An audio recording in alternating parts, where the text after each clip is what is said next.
All right, back here on Sports Overtime, Grand Rapids Catholic Central celebrating its 100th season of playing football by winning the Division IV state title, down 23-13 to Williamston on the other night. Catholic Central rallying with a couple of fourth-quarter touchdowns to get the victory, 27-23. Joining us here on Sports Overtime, head coach from Catholic Central, Todd Colster, and senior defensive back Joe Bowen. Fellas, congrats.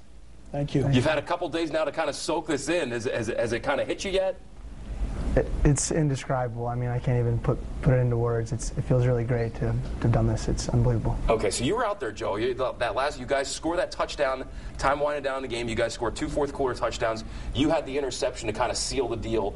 You see that ball coming. Did your eyes light up as you're kind of closing in on it to get that last pick there? Yeah, I mean, I just kind of made a break on the ball and made the catch. It wasn't too hard, I guess. I don't know. I mean, and then once you get it, you go down to the ground. What's going through your mind? It was unbelievable. It hit me that we won the state championship right then and there, and I was just like, wow.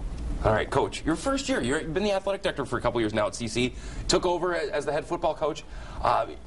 I mean, gosh, could you have written a script? I mean, first year? I mean, you weren't even sure you were going to do this until what, in the early stages of the summer, correct? Correct, yeah. And so now to do this and say, all right, I'm going to kind of put on the other hat as athletic director and now as the head football coach and to lead a team to a state championship. Not too shabby. Yeah, it's been a whirlwind, but an unbelievable experience. And it was just something that we looked at. I thought my wife and I talked about it, and it was something that I wanted to get back into coaching. I miss it a lot, being around the kids and being able to work with them. So, I jumped at the opportunity. Okay, so you're down to these guys, to Williamston, by 10 points in that fourth quarter.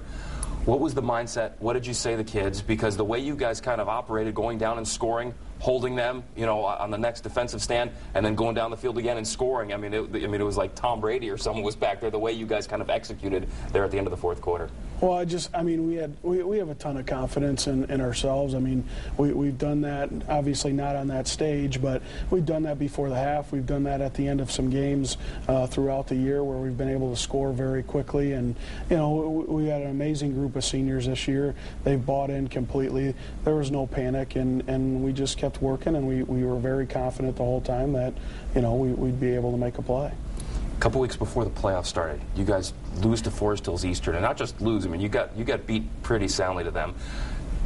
You had the last regular season game, then the playoffs start. Did that game do anything for you guys? Maybe kind of refocus, regroup, whatever, to kind of, okay, if we don't do the things we need to be doing, this is what could happen. Well, absolutely. I mean, I think we came into that game just way overconfident. We just weren't prepared enough, and kind of hit us right then and there that just we need to start preparing harder. So. Okay, Coach, you played at East Grand Rapids. Mm-hmm. You actually worked with Coach Sturzma for a year at his staff. Then you went out to Grand Valley. Mm-hmm. So you worked under Brian Kelly. Then you worked under Chuck Martin.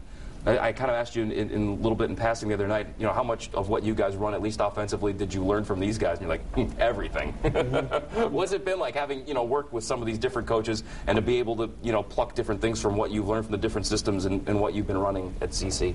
Well, I mean, I've had a tremendous foundation of guys to learn from. There's no question about that. I mean, and had a unique experience there. And I mentioned to you the other day, I think one of the things I got very lucky, Coach Sturzma helped me out, get out to Grand Valley.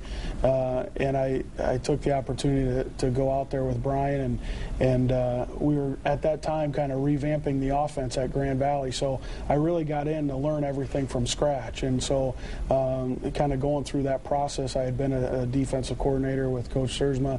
When he was out at Hope College, I worked on the defensive staff there as well. So I'd always been a defensive player, a defensive coach to that point. And so I think that really helped me kind of have a different experience with the offense, and then to learn the spread offense from ground up really was awesome. So now, have you heard from Chuck Martin? I have, yep. He sent me a nice text message, and congratulations. So I made the right choice, right? Yeah, coming to the high school ranks and doing it. All right, you guys, okay, 100th year of Catholic Central football, and you come out there on the other night, and all of a sudden you're wearing the golden pants. Was that kind of a good luck thing? Because this is something 1987. Well, now you did it earlier in the season, right, for one game, but not really since 1987, the last time CC won a state title. So now, was that your call? Was that a team decision? Hey, we're going to mix things up, and we're going to break out the kind of like the Notre Dame green jersey kind of thing. Yeah, no, it was something that I was aware of, and I really wanted to do it. And we were thinking about going. We have a whole set of 100-year anniversary uniforms, and so we were going to do that, but we were the home team, so we had to wear dark jerseys. And I heard through the rumblings, I think our guys wanted to wear them and stuff, so we brought them down and surprised them before the game, and it was great to see that tradition and go back to 1987. So now going into next year, is that going to be something you're going to kind of keep them in the closet until time calls for it, or how do you approach it, or you wait and see? Yeah, we'll wait and see, but we'll break them out on a yearly basis and stuff like that. So we'll just have to wait and see next year. Okay, now Joe, if there is a negative about winning a state title, not that there should be, you also play hockey. And you've missed now because of this in football practice and getting ready for games. The hockey season's already started, so you've already missed a few games. I mean, it's usually, this hasn't happened before, so I mean, it was kind of tough. I went to their last hockey game and I had to watch, but I mean, it's definitely worthwhile, and the hard work's paid off, so take it. So now do you get back to practice tomorrow? Is that how it works? I practice Tuesday, and then we play East on Wednesday, actually. So. Oh, there you go, right into the winter sports season. Yeah. Joe Bowen, Todd Colster, fellas, congrats on your state championship. Appreciate it.